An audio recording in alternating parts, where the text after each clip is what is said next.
श्री कृष्ण चैतन्य प्रभु नित्यानंद श्री अद्वैत गदाधर शिवासदि गौर भक्त वृंद। हरे कृष्ण कृष्ण कृष्ण हरे हरे, हरे राम राम राम हरे हरे। हरे कृष्ण। কালকে আমরা আলোচনা করেছিলাম রামায়ণ সম্বন্ধে, ভগবান শ্রী রামচন্দ্রের লীলা বিষয়ে।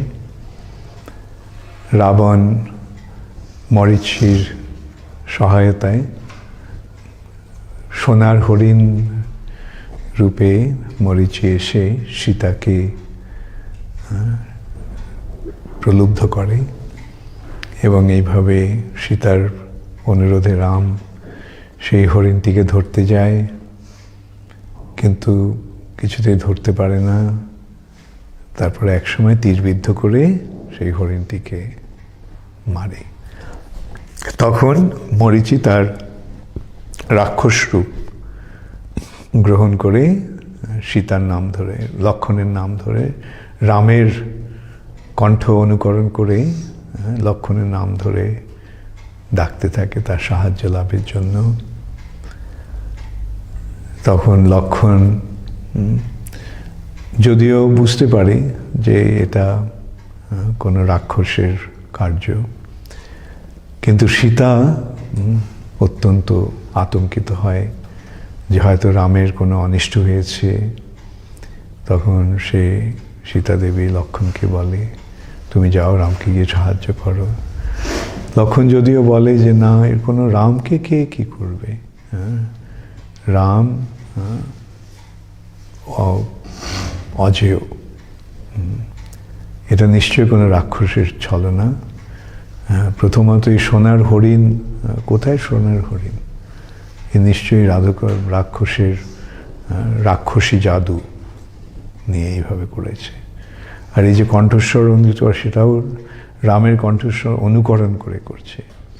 কিন্তু সীতা লক্ষণের কথা শুনল না, লক্ষণকে বারবার অনুরোধ করতে লাগলো, অবশ্যই তিরস্কার করতে লাগলো, অপমান করতে লাগলো, বলতে লাগলো যে হ্যাঁ, আমি বুঝতে পেরেছি, তুমি আমাদের সঙ্গে বনে এসেছো রামের যাতে কোনো অনিষ্ট হয়, সেই অনিষ্টের সাধনের মাধ্যমে তুমি আমাকে ভোগ করতে চাও। তো এইভাবে যখন লক্ষণকে সীতা দেবী তিরস্কার করলেন, তখন লক্ষণ বাধ্য হয়ে রামকে খুঁজতে গেলেন। এবং এই সূত্রে একটা আছে যে লক্ষণ রেখা কেটে দিয়েছিল সীতাকে এই রেখার থেকে বাইরে না আসতে। এটা বাল্মীকির রামায়ণে এটা নেই। এটা অন্য কোনো রামায়ণের লেখক বা বর্ণনাকারীর এটা কাল্পনিক বিষয়। এই কথা আমাদের গুরুবর্গ শ্রীল ভক্তি সিদ্ধান্ত সরস্বতী ঠাকুর বলেছেন যে লক্ষণ রেখা এটা বাল্মীকির নয়। যাই হোক, তখন রাবণ সন্ন্যাসীর বেশ নিয়ে সীতার কাছে আসে, তো ভিক্ষা চায়। এবং তখন সন্ন্যাসী বেশি রাবণ তার নিজের রূপ ধারণ করে সীতাকে অপহরণ করে। এদিকে রাম মরীচিকে মেরে যখন ফিরে আসছে, তখন দেখে লক্ষণ। তো রাম বলল, কি হলো, তুমি সীতাকে একলা ছেড়ে চলে এলে কেন? লক্ষণ সমস্ত কথা বলল। তখন তারা দুজনে যখন ফিরে এলো, তখন দেখে সেখানে সীতা নেই, একটা রক্তমাখা একটা পড়ে আছে ওখানে। তো ওরা ভাবলো এ নিশ্চয়ই কোনো রাক্ষণ সীতাকে খেয়ে ফেলেছে। তারপরে তারা বুঝতে পারলো এটা হচ্ছে জটায়ু।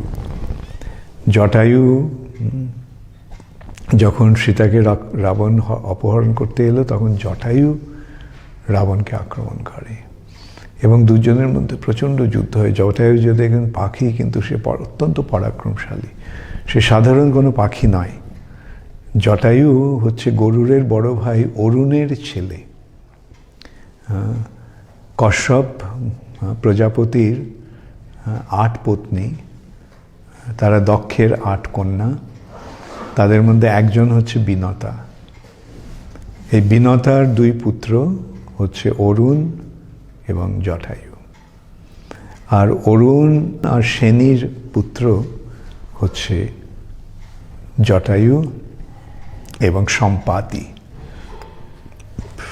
সেই জটায়ু অত্যন্ত পরাক্রমশালী, জটায়ু কোনো সাধারণ পাখি নয়। আর তার উপরে জটায়ু ছিল দশরথের বন্ধু, তাই জন্য সে প্রাণ দিয়ে সীতাকে রক্ষা করার চেষ্টা করল, কিন্তু অবশেষে রাবণ জটায়ুর পাখা দুটো কেটে ফেলল। জটায়ু মাটিতে পড়ে গেল। তখন রাম এসে যখন তার কাছে এলো, দেখলে জটায়ু এভাবে রক্তাক্ত অবস্থায় পড়ে আছে। তখন জটায়ু রামকে সমস্ত কথা বলল, কি হয়েছিল এই বলে সে রামচন্দ্রের সামনে রাম নাম উচ্চারণ করতে করতে তার দেহত্যাগ করলো। তো এইভাবে যে রাম নাম উচ্চারণ করে দেহত্যাগ করে তার কি হয়, সে ভগবত ধামে ফিরে যায়। জটায়ুর এই পরম সৌভাগ্য হয়েছিল ভগবানের সেবায় নিজের জীবন দেওয়ার ফলে, সেইভাবে ভগবানের কৃপা লাভ করল। রাম নিজে জটায়ুর অন্ত্যেষ্টিক্রিয়া করলেন। লক্ষ্মণকে বললেন, তুমি করো, আগুনের চিতা বানাও। সেই চিতাতে জটায়ুর শরীর রেখে জটায়ুর শরীরে দাহ করা হলো। তারপরে সীতাকে খুঁজতে খুঁজতে তারা বনের মধ্যে হঠাৎ রাম এবং লক্ষ্মণকে দুজনকে কেউ যেন জড়িয়ে হাতে জোর করে ধরে ফেলল। তারপরে তারা রাম এবং লক্ষ্মণ দেখলো এটা একটা রাক্ষস, কবন্ধ। তার মাথা নেই, তার বুকের ওপরে একটা চোখ আর তার পেটের মধ্যে মুখ, কিন্তু তার হাত দুটো বিশাল, সত্যি অত্যন্ত বিশাল, দীর্ঘ নয়, অত্যন্ত শক্তিশালী। রাম আর লক্ষ্মণ তো চাপে অত্যন্ত ব্যতিব্যস্ত হয়ে পড়েছে। তখন লক্ষ্মণ রামকে বলল, রাম, এর হাত দুটো ছিল, আমরা কেটে ফেলি। তখন রাম আর লক্ষ্মণ দুজনে তাদের তলোয়ার নিয়ে ওই কবন্ধের হাত দুটো কেটে ফেলল। আর যে কবন্ধ রাম নাম শুনে সে আশ্চর্য হয়ে গেল। তখন ও বলল যে অবশেষে আমি রামের সাক্ষাৎ পেলাম। রাম আর লক্ষ্মণ জিজ্ঞাসা করল, তুমি কিভাবে জানলে আমাদের নাম? তখন কবন্ধ বলল তার ইতিহাস, যে সে ছিল একজন গন্ধর্ব, অত্যন্ত পরাক্রমশালী হয়ে ব্রহ্মার বরে অত্যন্ত সে পরাক্রমশালী হয়ে পড়ে অত্যন্ত শক্তি অর্জন করেছিল।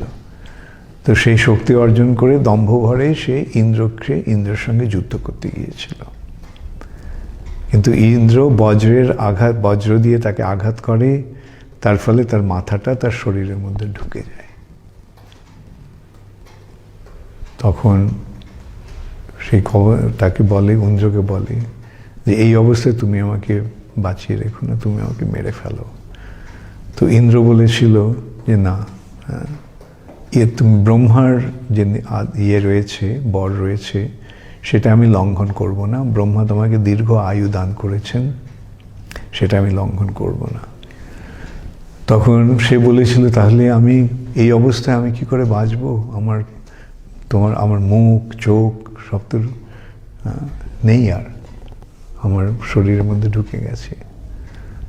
তখন ইন্দ্র বলল, ঠিক আছে, তোমার বুকের ওপরে তোমার চোখ হবে, আর তোমার পেটের মধ্যে তোমার মুখ হবে, আর তোমার দুটো হাত অত্যন্ত দীর্ঘ হবে, এবং সেই দীর্ঘ হাত দিয়ে তুমি বিভিন্ন জন্তু জানোয়ারদের ধরে তুমি আহার করে জীবন ধারণ করবে। তো বলেছিল, কিন্তু এইভাবে এই অবস্থায় আমি কি করে বাঁচব? তখন আমার উদ্ধারের কি উপায় হবে? তখন ইন্দ্র বলেছিল, শ্রী রামচন্দ্র যখন তার লীলাবিলাস করতে আসবেন, তখন রাম আর লক্ষ্মণ তোমার হাত দুটো যখন কেটে ফেলবে, তখন তোমার উদ্ধার হবে। এবং রাম যখন তোমার এই শরীরটিকে যখন দাহ করবে তখন সেই বলেছিল, কৃপা করে আমার এই শরীরটি আপনারা দাহ করে দিন। তখন রাম লক্ষ্মণকে বলল, তুমি একটা চিতা সাজাও, এবং সেই চিতার আগুনে যখন সেই শরীরটি দাহ হতে লাগলো, দাহ করা হলো, তখন সে তার দিব্য রূপ লাভ করে সেখান থেকে বেরিয়ে এলো। তো রাম তাকে বলল, তুমি আমাকে বলো কোথায় আমি রাবণকে খুঁজে পাবো।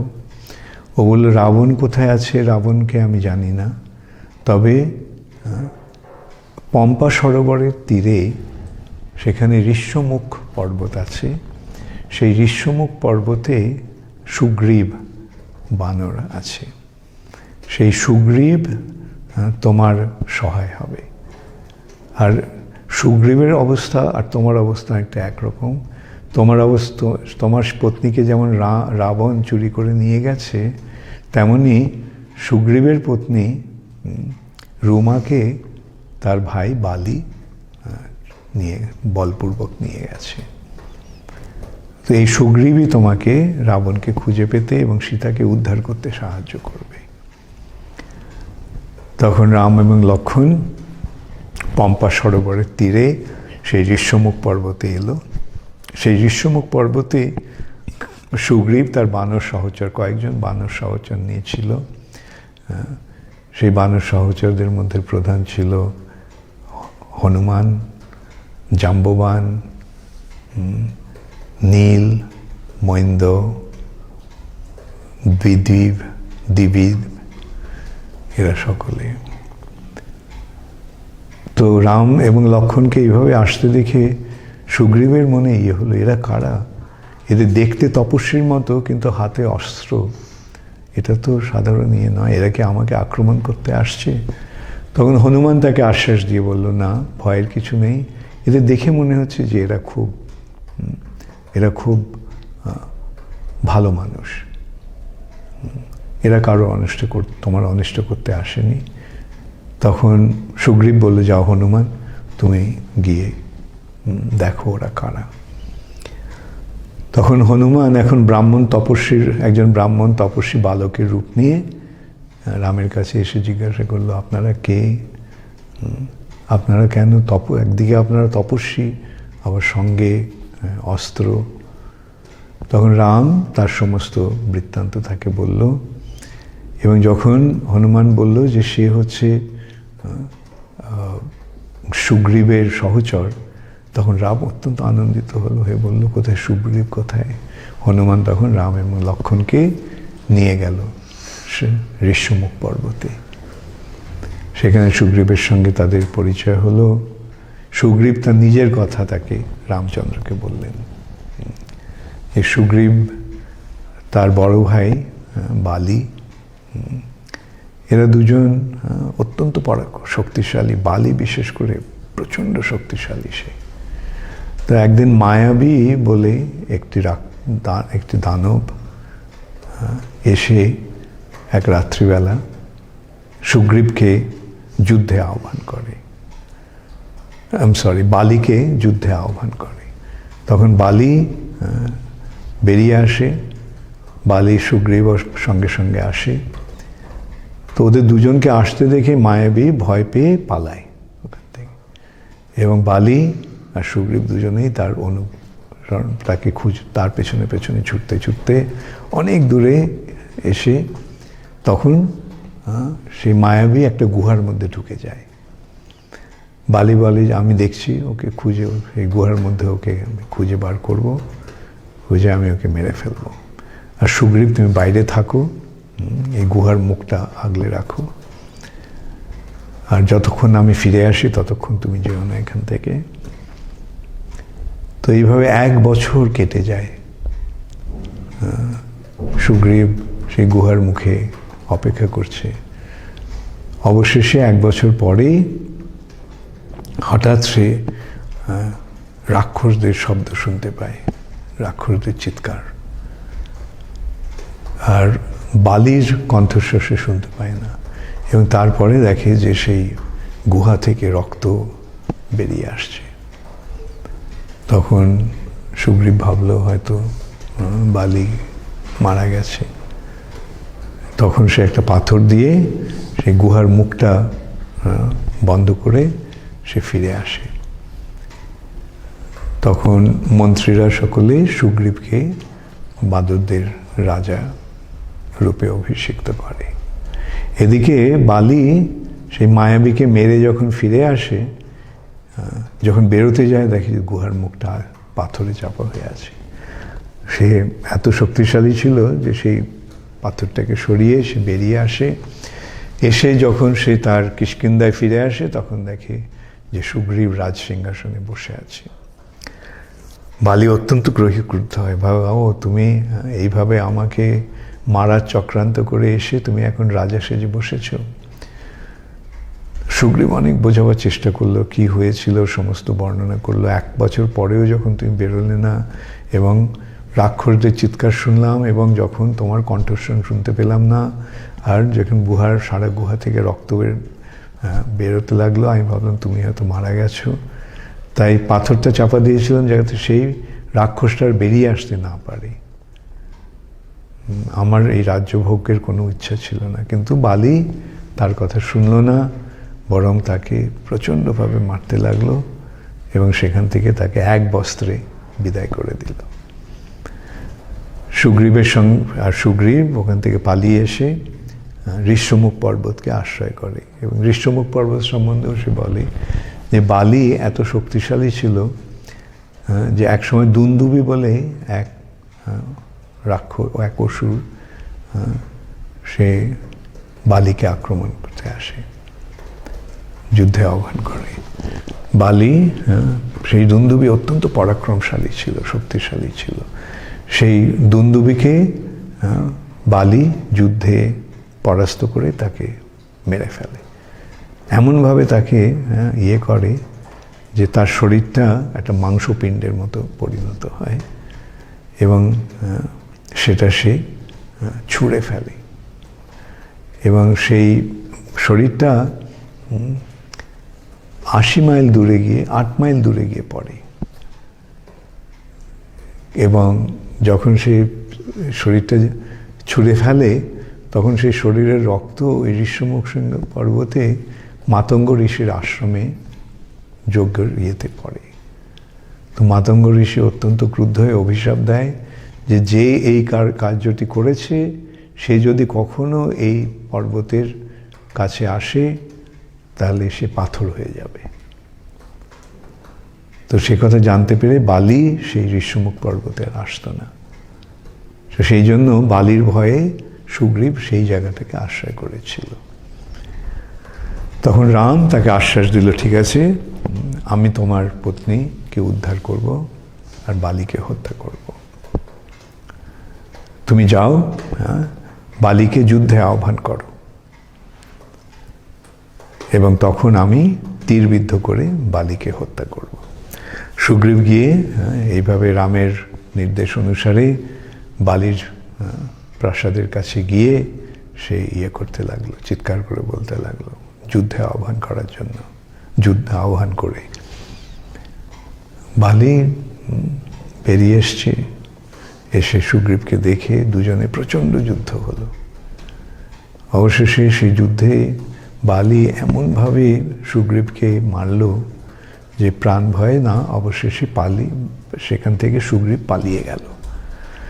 রামচন্দ্রের সঙ্গে যখন তার মেয়ে সাক্ষাৎ হলো তখন সুগ্রীব আক্ষেপ করতে লাগলো, অভিযোগ করতে লাগলো যে তুমি আমাকে আশ্বাস দিয়েছিলে যে তুমি বালিকে মারবে এবং সেই আশ্বাস পেয়ে আমি বালির সঙ্গে যুদ্ধ করতে গিয়েছিলাম, কিন্তু তুমি ওই সময় ইয়ে করলে না, বালিকে বাণবিদ্ধ করবে বলে যে প্রতিশ্রুতি দিয়েছিলে তুমি তোমার প্রতিশ্রুতি রক্ষা করলে না।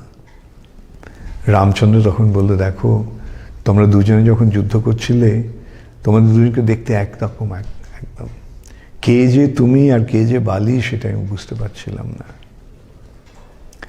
তো যাও তুমি আবার বালির সঙ্গে যুদ্ধ করো, এবার আমি ওকে অবশ্যই হত্যা করব। তখন লক্ষ্মণ সুগ্রীবের গলায় একটা পুষ্পিত লতা জড়িয়ে দেয় যাতে রাম চিনতে পারে। তো সুগ্রীব গিয়ে আবার বালিকে যুদ্ধে আহ্বান করেছে। বালি রেগে বলে, কী ব্যাপার, আমি এতক্ষণ ইয়ে করলে এবার আর আমি ওকে ছাড়বো না, এবার আমি একেবারে মেরে ফেলবো ওকে। কিন্তু বালির পত্নী তারা বলল, দেখো এটা একটা অত্যন্ত অমঙ্গল সূচক পরিস্থিতি বলে আমার মনে হচ্ছে, যে সুগ্রীব কখনো তোমাকে এই যুদ্ধে আহ্বান করতে চায়নি, কেন তোমার ভয়ে ও এত ভীত যে তোমার থেকে সবসময় পালিয়ে পালিয়ে রয়েছে। কোন সাহসী সুগ্রীব এইভাবে তোমার সঙ্গে যুদ্ধ করতে এলো? আর যুদ্ধে পরাস্ত হওয়ার পরেও আবার দ্বিতীয়বার সে যুদ্ধে এসে তোমাকে আহ্বান করছে, এর নিশ্চয়ই কোনো তার দূরভিসন্ধি আছে। আমার পুত্র অঙ্গদ বলেছে আমাকে যে এরকম দুজন রাজপুত্র, দশরথের দুই পুত্র রাম এবং লক্ষ্মণ এসে সুগ্রীবের সঙ্গে বন্ধুত্ব স্থাপন করেছে। তো এরা নিশ্চয়ই এই রাম লক্ষ্মণের সহায়তায় সুগ্রীব তোমাকে এইভাবে আহ্বান করছে যুদ্ধে। কিন্তু বালি এতই নির্ভীক ছিল যে ও কোনো রকম কর্ণপাত না করে ও বলল যে যদি রাম এবং লক্ষ্মণ যদি এসে থাকে, এরা দুজন ন্যায়পরায়ণ ব্যক্তি, রাজপুরুষ, এরা কখনো অন্যায়ভাবে কাউকে মারবে না। রামের সঙ্গে তো আমার কোনো শত্রুতা নেই, সুতরাং রাম আমাকে মারবে না। তো বালি বেরিয়ে এসে আবার যুদ্ধ শুরু করলো সুগ্রীবের সঙ্গে। তখন রাম একটা ঝোপের আড়ালে দাঁড়িয়ে সেই বাণ নিক্ষেপ করে বালিকে আহত করল, আঘাত করল। বালির কাছে একটা কবচ ছিল, ইন্দ্র বালিকে একটা কবচ দিয়েছিল। বালি হচ্ছে ইন্দ্রের পুত্র। রামলীলায় বালি ইন্দ্রের পুত্র, আর কৃষ্ণলীলায় অর্জুন ইন্দ্রের পুত্র। রামলীলায় সুগ্রীব সূর্যের পুত্র, আর কৃষ্ণলীলায় কর্ণ সূর্যের পুত্র। তো তাদের রোলটা চেঞ্জ হচ্ছে এইভাবে। তো সূর্য তাকে একটা কবচ দিয়েছিল, যে কবচটা দিয়েছিল যে যতক্ষণ সে কবচটা পড়ে থাকবে ততক্ষণ তোর মৃত্যু হবে না। তো বালি তখন, রাম যখন সামনে এলো, বালি তখন তাকে তিরস্কার করতে লাগলো, যে তুমি এইভাবে অন্যায়ভাবে আমাকে হত্যা করতে এলে, তোমার সঙ্গে তো আমার কোনো শত্রুতা ছিল না, তুমি কেন এইভাবে আমাকে হত্যা করতে এলে? এই অন্যায়, এটা অধর্মের আচরণ হয়েছে, তো এর ফলে তোমার পাপ হবে। তখন রাম তাকে যুক্তি দিল যে আমি ইক্ষ্বাকুর বংশধর, আমার কাজ হচ্ছে পৃথিবীতে ন্যায় স্থাপন করা এবং অন্যায়ের দণ্ডদান করা। তুমি তোমার ভাইয়ের পত্নীকে অপহরণ করেছ, সেই কারণে আমি তোমাকে দণ্ডদান করেছি। ক্ষত্রিয়ের কাজ হচ্ছে মৃগয়ায় পশু হত্যা করা। ক্ষত্রিয় যখন পশু হত্যা করে তাতে কোনো পাপ হয় না। তুমি যেহেতু বানর, তাই তোমাকে হত্যা করার ফলে আমার কোনো পাপের স্পর্শ নেই। এইভাবে রাম যুক্তি দেন। তখন বালি সেটা বুঝতে পারল এবং বালি তখন রামের চরণে আত্মনিবেদন করল। সুগ্রীবকে তার যে কবচটা ছিল সেই কবচটা সুগ্রীবকে দান করল। সুগ্রীবকে অনুরোধ করল যে সে যেন তার পুত্র অঙ্গদকে তার বন্ধুরূপে দর্শন করেন, এবং রামচন্দ্রকেও অনুরোধ করলেন অঙ্গদকে তিনি যেন রক্ষা করেন। এবং তিনি বালি অঙ্গদকেও বলল, তুমি সুগ্রীবের অনুচর হয়ে থেকো, সবসময় সুগ্রীবের আদেশ পালন করো। এই বলে বালি দেহত্যাগ করল। তখন সুগ্রীব বানরদের রাজা হলো, এবং সে বানরদের রাজা হয়ে সে বিভিন্ন বানরদেরকে বিভিন্ন দিকে পাঠালো সীতাকে খোঁজবার জন্য। দক্ষিণ দিকে পাঠালো অঙ্গদকে। অঙ্গদের নেতৃত্বে জাম্ববান, হনুমান, মৈন্দ, দ্বিবিদ এবং অন্য সমস্ত বানরের। রাম বুঝতে পেরেছিল হনুমানই তার উদ্দেশ্য সাধন করতে পারবে, তাই রাম হনুমানকে তার হাতের আংটিটা দিয়েছিল, দিয়ে অঙ্গুরীয় দিয়ে বলেছিল যে তুমি যদি সীতাকে খুঁজে পাও তখন সীতাকেই অঙ্গুরীয়টা দেখিও, এই আংটিটা দেখিও, সীতা এটা চিনতে পারবে, এবং তখন এইভাবে তুমি সীতাকে আশ্বাস দিয়ে সীতার খোঁজ নিয়ে এসো।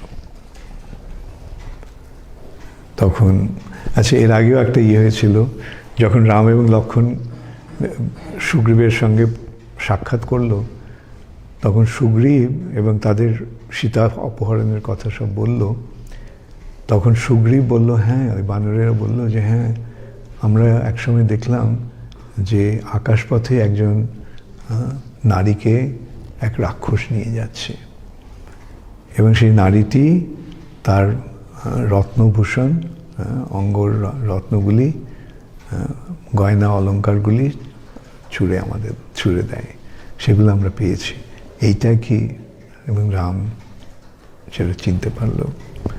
লক্ষ্মণকেও জিজ্ঞাসা করলো, লক্ষ্মণ শুধু তার পায়ের নুপুরটা চিনতে পেরেছিল, বললো হ্যাঁ, এটা সীতারই।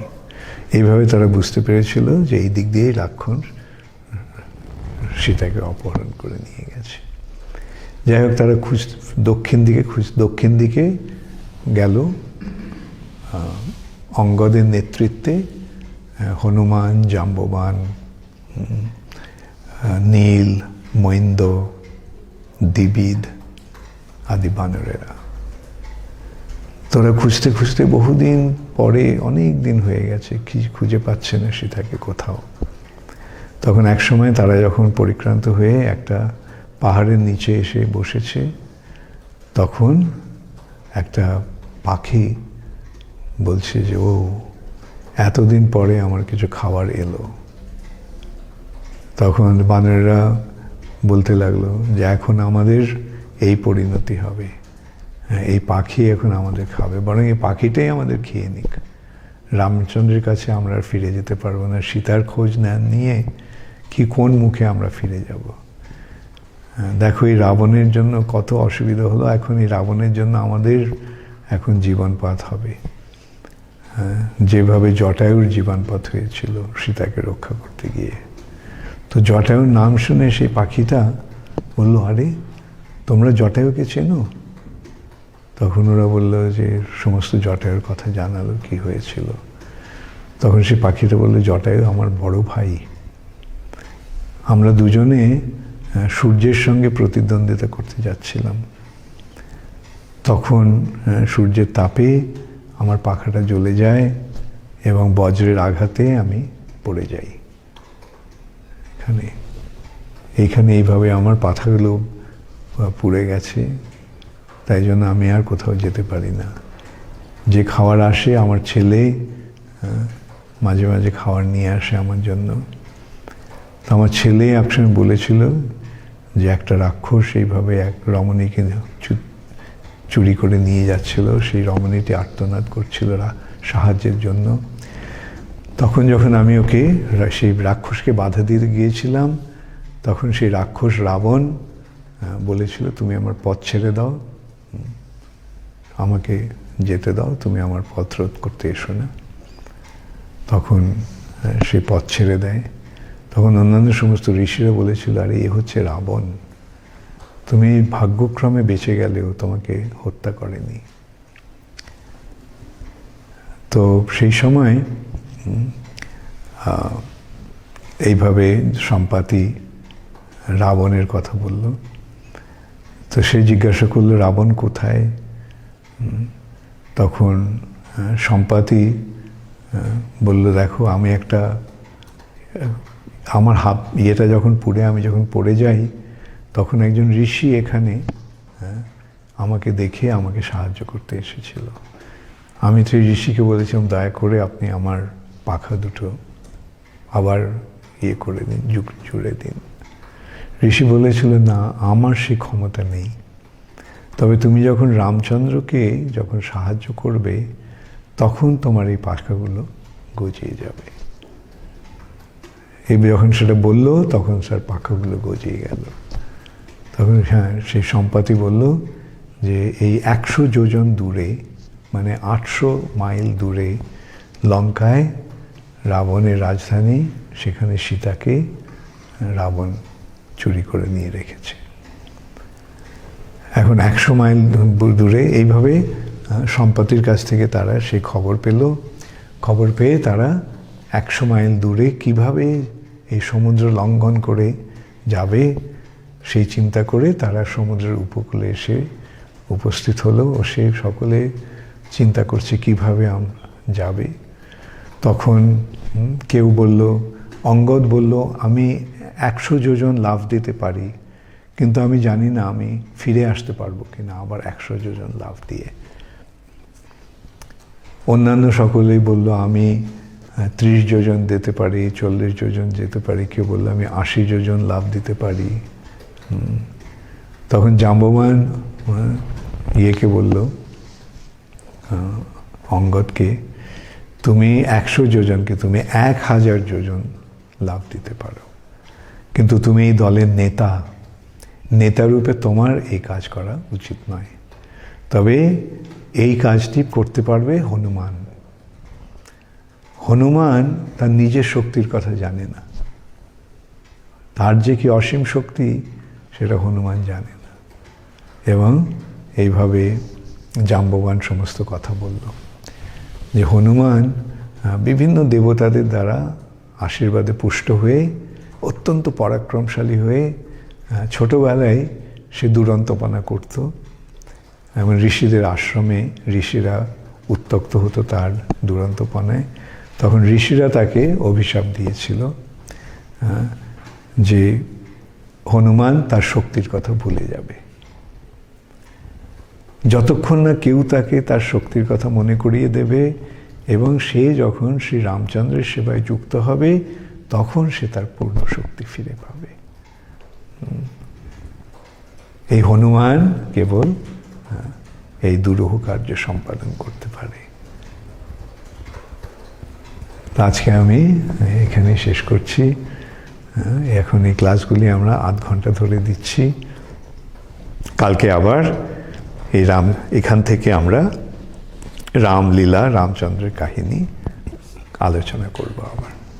হরে কৃষ্ণ, গৌর প্রেমানন্দে, হরি হরি বল। নমো বিষ্ণুপদায় কৃষ্ণপৃষ্ঠায় ভূতলে শ্রীমতে ভক্তিবেদান্ত স্বামী নীতি নামিনে। নমস্তে সরস্বতী দেবে গৌরবাণী প্রচারিণে, निर्विशेष शून्यवादी पाश्चात्य देशतारिणे।